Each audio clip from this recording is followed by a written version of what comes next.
you. I rise on behalf of the opposition to oppose the Government Sector Employment and Other Legislation Amendment Bill 2024.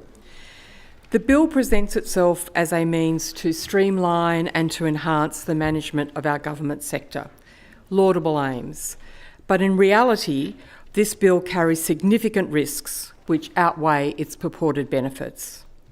First and foremost, this bill proposes substantial changes to the functions and objectives of the Public Service Commissioner and grants them instead to the Secretary of the Premier's Department.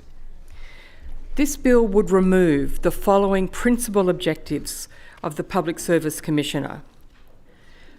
The objective to improve the capability of the government sector, to provide strategic and innovative policy advice, to implement the decisions of the government and meet public expectations, to attract and retain a high-calibre professional government sector workforce, to support the government in achieving positive budget outcomes through strengthening the capability of the government sector workforce. And this bill would also remove the following statutory functions from the Commissioner.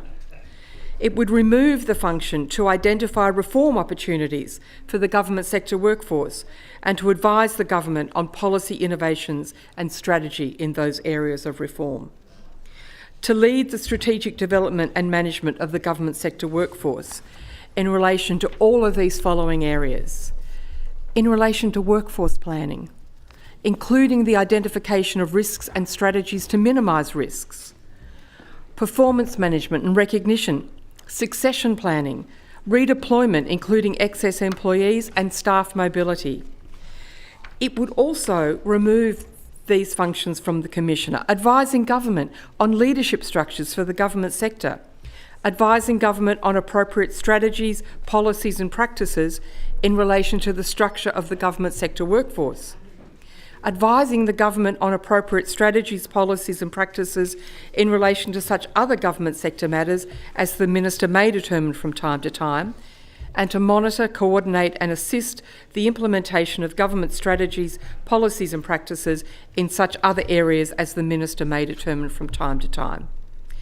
To develop and advise the government on service delivery strategies and models for the government sector through collaboration with the private business sector, the not-for-profit sector and the wider community, and to set standards, subject to any legislative requirements, for the selection of persons for appointment as members of boards or committees of public authorities, including government business enterprises.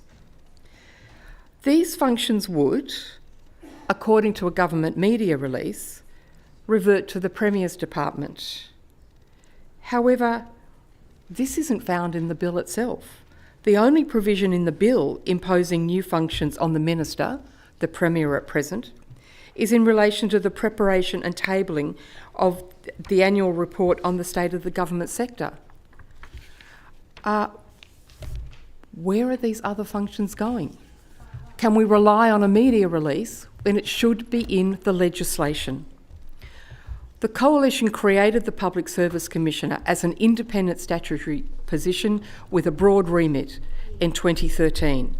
And in his second reading speech, the then Premier Barry O'Farrell stated, and I quote, "We are determined to deliver on our election commitment, a key one of which was to establish a New South Wales Public Service Commissioner to be the independent leader of reform, to restore the integrity, performance and accountability of the state's public sector," end quote. The Public Service Commissioner was reviewed by an independent review in 2020 and the role was strongly endorsed. This bill does more than the claimed streamlining. It introduces fundamental structural change which reduces accountability. It is a backward step. It seeks to centralise power in the hands of the Secretary and so undermines the independence of the Public Service Commissioner, a role that is crucial for maintaining the integrity and impartiality of our public service. Independence and impartiality are the cornerstones of a robust public service. Why would we support this bill when it seeks to undermine the cornerstones of our important public service? by transferring key functions such as recruitment, compliance with ethical standards and executive employment arrangements to the Secretary of the Premier's Department, we risk politicising these important processes. The Commissioner's role was designed to ensure that recruitment and management within the public sector are conducted with the highest levels of integrity, free from political influence. But this bill dilutes that independence, opening the door to potential conflicts of interest and undermining public trust in our government institutions. While the intention behind the Government Sector Employment and Other Legislation Amendment Bill may be to enhance the management and accountability of our public service, in fact, the proposed changes threaten to undermine the very principles of integrity and impartiality on which our public service is built. I urge the House to consider these significant concerns and to oppose the bill in its current form.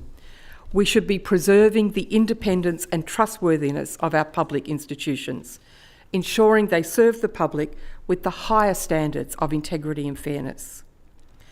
Would we rip out the powers of the ICAC to give them to the Premier's chosen secretary? Would we rip out the powers of the LEC to give them to the Police Minister's direct appointment? Well, then we should be saving the Public Service Commissioner and the important work which they do.